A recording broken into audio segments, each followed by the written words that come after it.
essentially, I came here to Hong Kong because my husband got transferred with his job, and that was quite a long time ago. I wasn't too sure about coming to Hong Kong because in previous years I've been living, as you can kind of see from my background, in the Caribbean, so it was rather a different kind of place to come to. And I remember being very shocked by the high rise and the fact that, you know, there wasn't the kind of the blue, you know, the azure sea and the clear waters and whatever of the Cayman Islands. But yeah, so we came here in 1997, and you know, it was in the end an absolutely lovely place to come to. So not what I expected at all. Much more countryside, and much more in terms of diversity than I had perhaps expected to. So a lovely move in the end.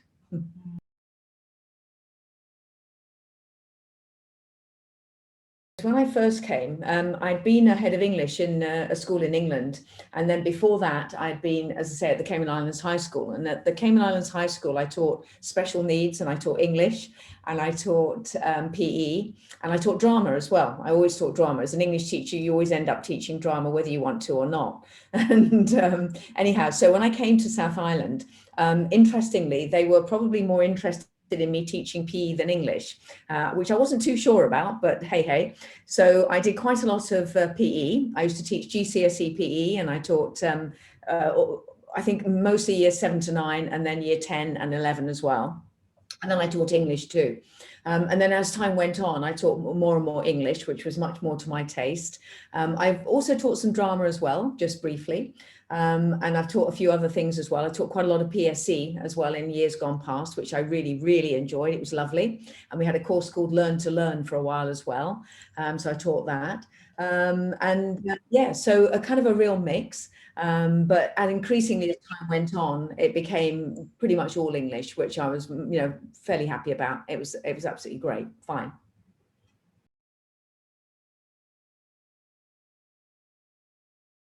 So when I first came, because I was a PE teacher, people used to think that I could do things like, you know, dance and stuff like that, which was completely and utterly rubbish.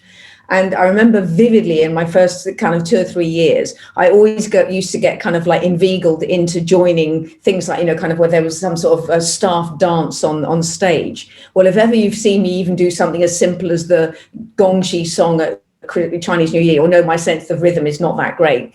And doing these kind of like dance things, particularly when it was together with students that were really very good at dancing, and I was completely rubbish.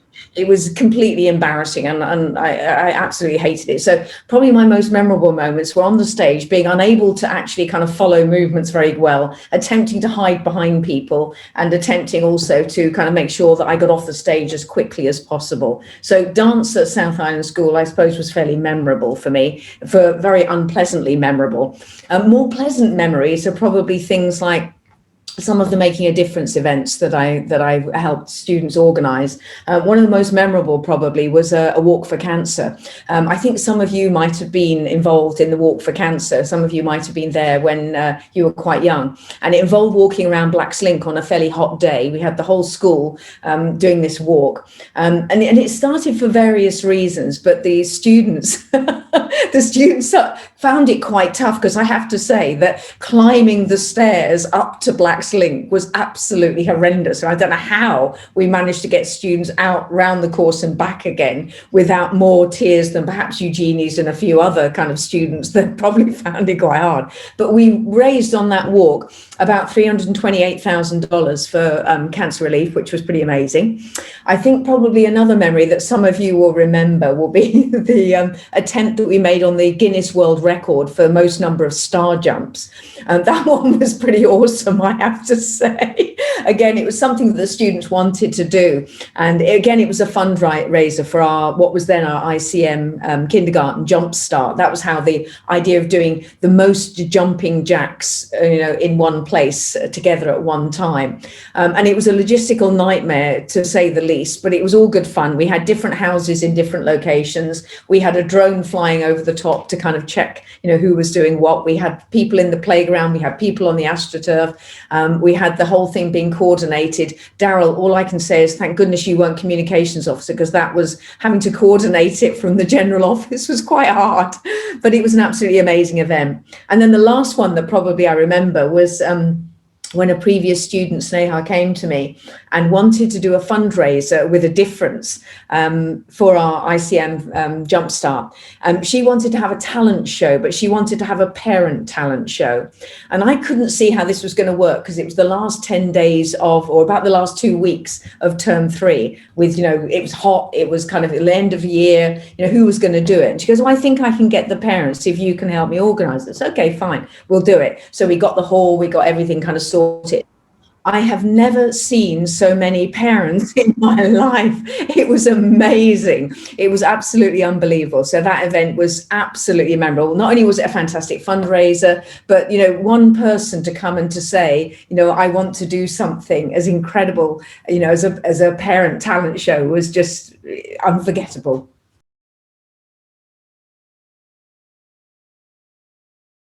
All of them, of course. I mean, all of the people that are here at the moment are unbelievable, and they will always stay in my memories for sure, many of whom I've taught. I'm trying to kind of see and think, well, Ryan as a member of NAMA's house is, of course, unforgettable, without a doubt. All NAMAsites are, because, being head of NAMAS was one of my biggest joys, of course. Huge as head girl was unbelievable. Carlinda has survived 2 years in my English class, so that's got to be worth something for sure. Adele, you have also made it through 2 years, in fact 3 years, because I taught you in year 7 of English with me, and that's got to take a medal. Zoe, I think you're going to be memorable, unbelievably memorable, because the amount of work you have done for iSupport, the amount of work you have done for TEDx has been absolutely unbelievable. I take my hat off to you. So yeah, lots and lots of people memorable. The head prefect teams I've worked with, everyone in my kind of English classes, my Mad Council leaders have all been unbelievable. I had 2 year groups, one of whom I took all the way through from year 7 to year 11. And I did see one name, Anjali, there, who was in my year group, my original year group. And then the second year group I took into year 8, and then we changed from year groups into houses. And that's when I moved to being head of NAMAS. So, students that are in my year group, students that are in my house, yeah, very, very, very memorable.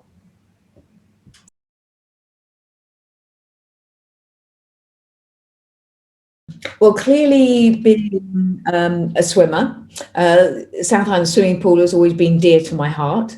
I vividly remember, you'll all know that my daughters were at the school. Well, when Iz was first born, when I was on maternity leave, I was desperate to try and stay fit. So when she was only like 2 or 3 weeks old, I used to come into school with her in the little kind of car seat, and I used to put her at the end of the swimming pool on the end of the lane where I was swimming. And at that point, the lifeguard that was the head lifeguard was Paul, who was here for many, many years, and he used to laugh at me. He used to keep an eye on Izzy, and he used to make sure that she stayed asleep while I was swimming. So swimming pool, definitely kind of memorable. Couple of rooms that I taught in for a few years. I taught in C53 and C56, and they were very dear to my heart when I used to have my own teaching room. That was fantastic. And then probably the bamboo office where I was as head of NAMAS. That was absolutely fantastic. Anjali, it's lovely to see you. Absolutely fantastic. I was just talking about our year group that you were in so many years ago. Lovely to see you. My connection kept dropping out, but I'm back. You're back.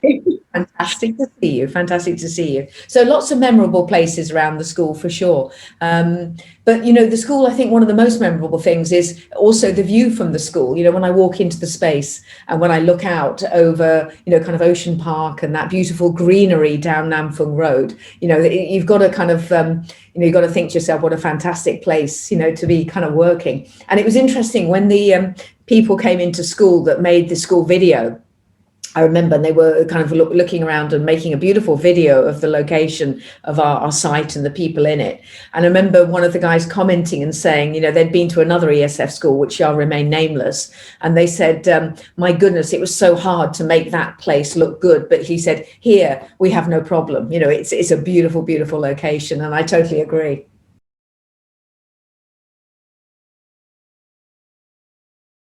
I'll be in Hong Kong probably till about mid-July even. And at that point, I'll be initially heading back to the UK. My father-in-law's 93, so he really needs some care now. So initially, we're going to go back and make sure he's okay in the UK. And that'll be in southwest London. So any of you that are in London or in the UK, we would love to kind of catch up. Angeli, where are you? I'm here in London. I'm in Camden. Oh, so fantastic. Let me know, not too far. No, not too far indeed. So I'll be living in kind of splitting my time between Kew, southwest London, and the New Forest, where my father-in-law lives. But we've always had a dream that we're not going to probably stay in the UK, or certainly not kind of full time in the UK. And I think our heart still is in the Caribbean, where we used to live. So it's just a question of trying to persuade my husband as to where we can perhaps, buy somewhere, or where we can kind of live for at least part of the year. One of the things I haven't missed at all in the UK is definitely the greyness, the darkness, the rain. So it's making sure that we've got somewhere that we can escape to that's a little bit brighter. That's my idea. So yeah, UK, and then we'll see from there. So that's a great question, Carlinda, and it's still got some question marks on it.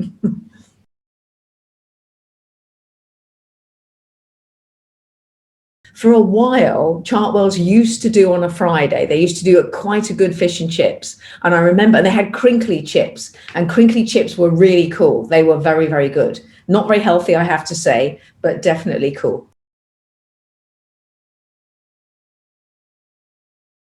I happened to be born in Scotland purely because my parents were living in West Africa, but they thought I was going to they were living in the back of beyond in Ghana in a place called Kumasi, and they thought I was going to need a blood transfusion. So that's why my mum came back to the UK. But when I was about 2 weeks old, they came back to Ghana. So I was christened in Ghana, I was christened in Kumasi. My parents actually married in Nigeria. They met and married in Nigeria. My brother was born there. So we were in West Africa. That's where you're thinking Ethiopia, I think. Lived there until I was maybe about 5. And then we lived in the Middle East. We lived in Abu Dhabi because my dad worked for BP. So that's why we kind of lived all over the place. Yeah. So I remember coming back to boarding school as a kid, not having lived in England really at all. And I remember, England being quite a shock. And I remember at the age of 9 having difficulty, this sounds really stupid, but having difficulty putting gloves on because I'd never worn gloves. And it was all a bit kind of like, oh my God, the scarves and gloves and things like that. So those of you that are now living in freezing cold climes will maybe, relate to that a little bit.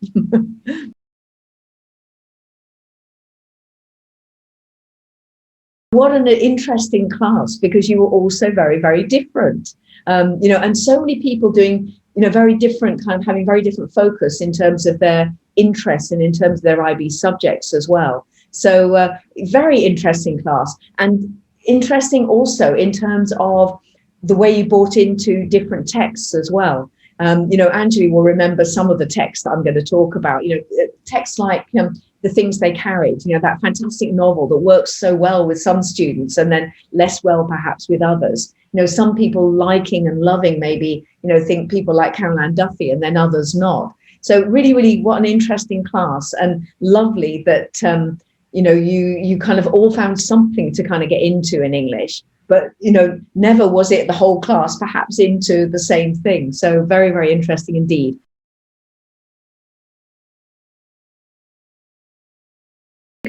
I've taught in quite a number of schools, and some schools have been very, very tough. I mean, I talked a little bit about the Cayman Islands High School. That's got to be one of the most tough schools that I've ever taught in. It was a very interesting school, to say the least. When I came back from Cayman, I also taught in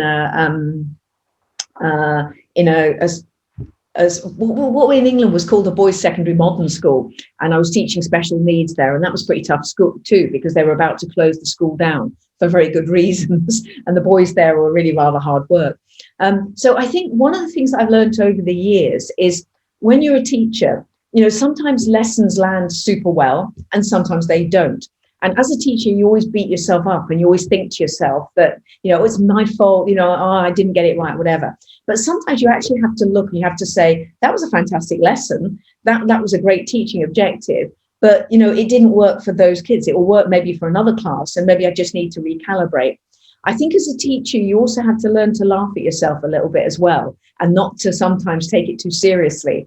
I think over the years, if you stand there and you expect everything to go well and you expect everyone to kind of, respond to everything and you expect everything to be 100%, you're in cloud cuckoo land, because that ain't going to happen. So sometimes you have to kind of say to yourself, well, I do the best I can. It'll work for most of the kids, hopefully. If it doesn't work for some kids, sometimes it'll work the next time. And you just have to kind of be a bit realistic like that. You have to hope also that you can make personal connections or connections of some sort with as many kids as you can. And that's perhaps what I've enjoyed most of all when I think about teaching. It's not just standing in the classroom, it's all those lovely things that you've done outside the classroom, whether it be making a difference, whether it be working with the head prefect team, whether it be organising commencement or whatever it is. It's all of those lovely things that you have to kind of look at, and you have to say, that's part of the package as well. And, they're really, really absolutely enjoyable. But I think probably out of everything I've done, the most enjoyable things have been pastoral things, whether it's being a tutor, whether it's being head of year, whether it's being head of house. Really, really enjoyed those big time. So challenges, just kind of making sure you do your very best as a teacher and making sure you kind of get it right at least some of the time and make connections with as many kids as you can. And as I say, biggest lesson, probably not to take it too seriously and to make sure that you don't beat yourself up, and you just kind of get it done as well as you can for as many kids as you can.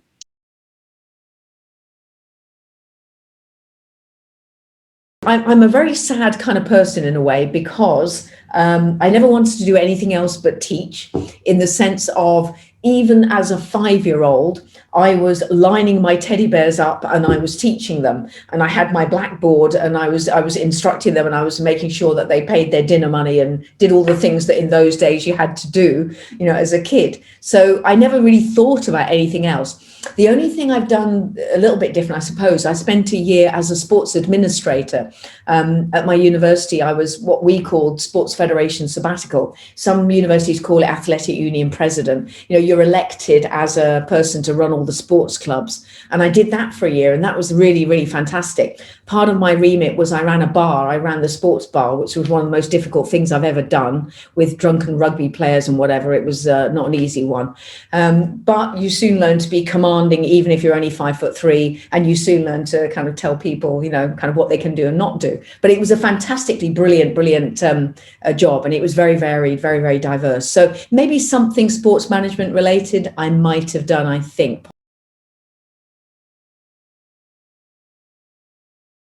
It's done it in all sorts of ways, Mavis. It's absolutely opened my eyes to ways that you can make a difference in Hong Kong. It's opened my eyes to also all the amazing, amazing things and associations that kids in our school have. You find out about, through kids, you find out about organizations like Kids for Kids or I Support or, whatever. And, there's so many organizations like that in Hong Kong. So it's opened my eyes to what you can do in places like Hong Kong and worldwide in terms of helping others. It really, really is, an absolutely amazing organization.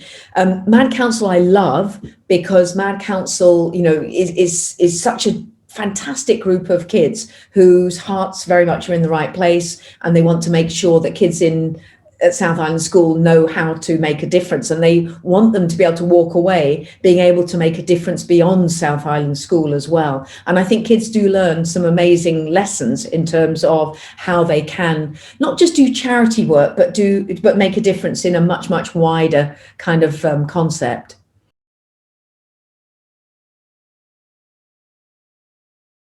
Honestly, every time I walk into a classroom, it's almost never do I walk into a classroom and not want to be there. I always do. There's always something to latch onto. There's always somebody that is wanting to chat or needs a conversation, or, and how can you not be excited about English? How can you not be excited about getting kids to read? How can you not be excited about getting them to understand and be able to communicate better? Because, if the world isn't about that, it's not about anything. So it's easy to be enthusiastic.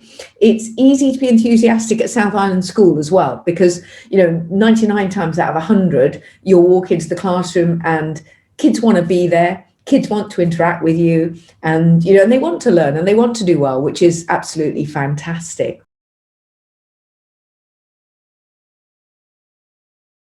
My toes into the water in primary teaching, which was a bit of a disaster, I have to say.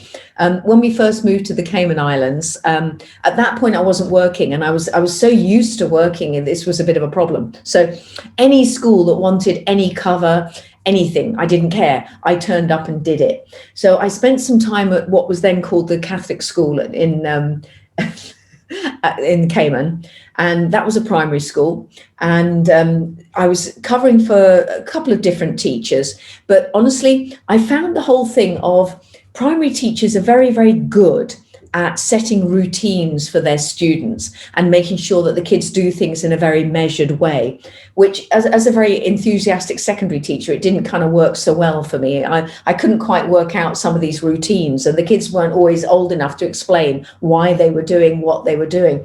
And I remember in one class, two girls, obviously the teacher had this thing that every kid had to feel valuable by having a job. And these two lovely, lovely girls, their job was to bring a glass of water every morning and to put it on the teacher's desk at the beginning of the day. And they were obviously used to their teacher sitting behind the desk and kind of talking. Well, of course, I stood up, and as you can see, I was waving my hands quite a lot. And pretty much every day I knocked that glass of water over. And these poor two girls' faces, every time the water went flying, it broke their hearts, and I felt very sad. So I was very upset. That was my kind of primary school teaching, and I realized I clearly wasn't cut out for it.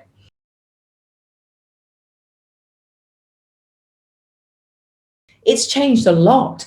When I first came, lessons were 35 minutes long. So you were running from place to place all over the shop. It was horrendous. There used to be a short break, a long break, a lunch break. So there was all these crazy little breaks all over the place that were very difficult to get used to. They then changed things, and we went to 1 hour lessons, and we went to kind of fewer breaks and slightly longer breaks, which worked quite well. Angelique can probably remember when we had hour-long lessons, for example, I think when you first joined South Island School. It's changed also in terms of, I think the school's got a bit smarter. In terms of the decoration and whatever, I think it's a better looking place than when I first came. There are still areas that need to be picked up, but I think on the whole, it's prettier than it was. I think also it's become a more reflective place as well. I think when I first came, we taught a lot of things, did a lot of things because we'd always done them. It was quite a traditional school. And I think when Mr. Ray came, we started the process of beginning to rethink, why are we doing certain things? And certainly when Mr. Silverthorne came, even more so, he made us look at ourselves and think, well, is that the best way to do it? And I think that was a very, very good process. I think the students have always been there as a thread, though, all the way through. Whatever we've done in terms of teaching and lessons and whatever else we've done, I think the having fantastic students as the bedrock of the people that we're there to serve, the people that we're there to kind of not just educate, but perhaps kind of help to shape, have always been there. So lots of changes physically and in lessons and in curriculum and so on. We've changed from A levels to IB. We've changed from Key Stage 3 to MYP. We've done all of those changes, but much has stayed the same because of our students being, absolutely awesome all the way through.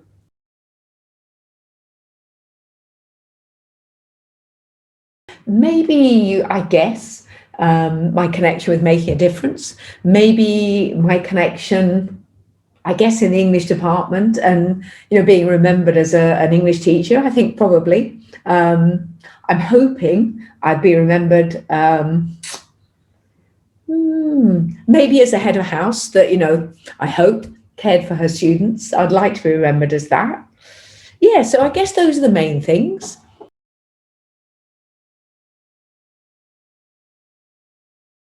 I'm actually still in contact with my PE teacher from school, who taught me when I was 9, 10 years old, and into secondary school as well. And she inspired me because she was one of the very rare PE teachers that actually didn't care too much about whether you were good at PE, although I was okay at PE. But what she was into was you as a person. She was into how you were doing as a person. I suppose many moons ago, we didn't have that phrase well-being, but she really cared about kids' well-being. And that was what made her memorable. And that's probably why I'm still in contact with her when I think about it. And she must be, I guess she's in her 80s now. But it took me until probably only about maybe until I had my own kids that I could even call her by her first name. I couldn't stop, a bit like you would call me probably Mrs. Crouch. I had to call her Mrs. Mosling for many years, but she was really inspirational. And here at South Island, there's been many, many inspirational teachers, probably too many to name, so many that have taught well and been fantastic with students in so many ways.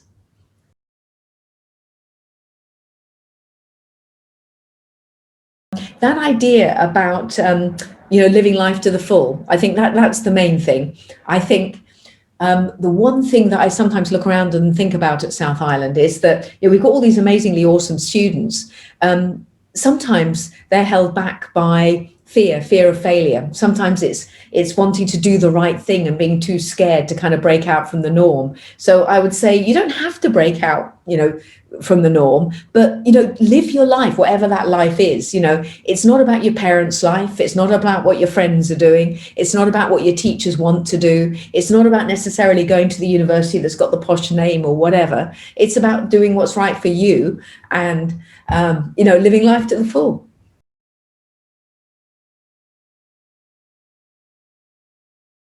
Ryan, can I ask where you are at the moment? I'm in Toronto. It's like 4 a.m. right now. Oh my God, you're up at 4 a.m. That is commitment beyond commitment, my boy. I'm impressed. Is your life happy? Yeah, I'm graduating in next month. Fantastic. So yeah. And will you stay in Toronto? Yeah, I will. I'm trying to apply for jobs right now, most likely in civil service. Brilliant. Well, please stay in touch. Please stay in touch. I don't know if we're in touch on LinkedIn or somewhere like that, but please stay in touch because I would love to see how you're going. And Carlinda, you're heading off maybe to the US in the summer? Yeah, probably going to UC, but I'm still waiting for a waitlist, so don't know. Okay, so all the very, very best with that. And Angela, you're in London. Oh, I hope I can catch up with you because you were such a regular visitor for so many years. You always used to come and say hello. So it would be fantastic to catch up with you. Are you settled there? Have you been there for some time? No, for sure. I will say I did come to school a lot. One, because obviously I wanted to see you, but two, because I live 5 minutes away. So if people wanted to come, they would just drag me along. Your parents lived in Parkview, I remember. Yeah. So really, really close. I'm settled here for the most part. So I work in, of all things, science and medical communications. I know. Interesting for a history graduate. What happened there? Well, I specialised in medical history, and that was my little segue to health policy and whatever it is I do now. So it's 9 a.m. here, but my manager's not in. The perk of working from home. Good grief. But no, I'm currently based at King's College London. So very, very London. Yeah. So no, for sure, when you're here. Oh, how lovely. That would be absolutely lovely to catch up. And huge thanks for saying that Lottie and Allegra would send their love because I'm looking forward to seeing them as well. One of the beauties of going back to the UK will hopefully be being nearer Europe and being able to catch up with them. Oh, lovely. So absolutely lovely to see you all. Really, really, really good. Adele, Zoe, Michelle, Zoe Lee, you didn't speak up and I was expecting you to. And Mavis, how lovely of you to join. I'm really, really grateful. Lovely, and hopefully I wasn't too boring, and hopefully, you've kind of learned a little bit more about me that you didn't know before, maybe.